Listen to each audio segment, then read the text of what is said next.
مکتب کے اندر اتنا اچھا پروگرام، اتنا نظم و ضبط کے ساتھ، اس نے اتنے بلند حوصلے کے ساتھ میں پہلی مرتبہ دیکھ رہا ہوں۔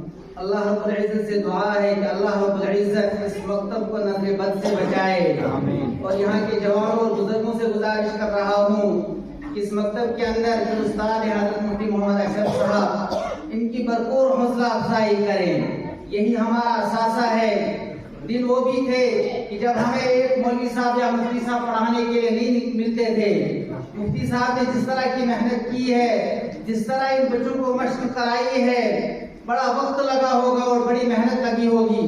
کسی کی محنت کا ہمیں احساس ہونا چاہیے، اور ہمیں چاہیے کہ دنیا کے اندر جتنا ہم سے ہو سکے، آخرت کے اندر تو اجر اللہ تعالیٰ عطا کرنے والے ہیں، لیکن دنیا کے اندر جتنا ہم سے ہو سکے ان مکاتب اور مدارس والوں کی حوصلہ افزائی کرنی چاہیے۔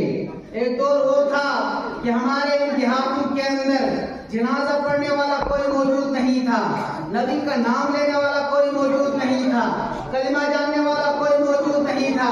غسل کے فرائض اور نماز جنازے کے فرائض، نماز کے واجبات کوئی جاننے والا نہیں تھا۔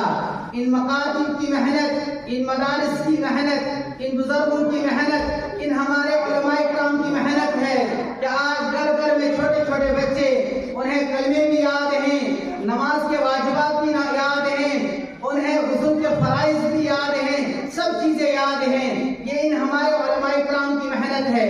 آپ کو یاد ہوگا اس ریڈ پیٹ کے اندر پہلے ایک مدرسہ قائم کیا گیا، اور پھر اس کے بعد یہاں اس مدرسے کے ساتھ ایک اکیڈمی قائم کی گئی، اور آج اس مدرسے کے ساتھ ایک مکتب بھی قائم کیا گیا ہے، جو مکتب بھرپور محنت کر رہا ہے، جو مکتب بچوں کو بھرپور طریقے سے تیار کر رہا ہے۔ اللہ رب العزت سے دعا ہے کہ اللہ رب العزت مزید اس مکتب کے اندر ترقی عطا فرمائے، اور جس دل لگی کے ساتھ، جس محنت کے ساتھ مفتی صاحب یہاں محنت کر رہے ہیں، اللہ رب العزت ان کو نظر بد سے بچائے۔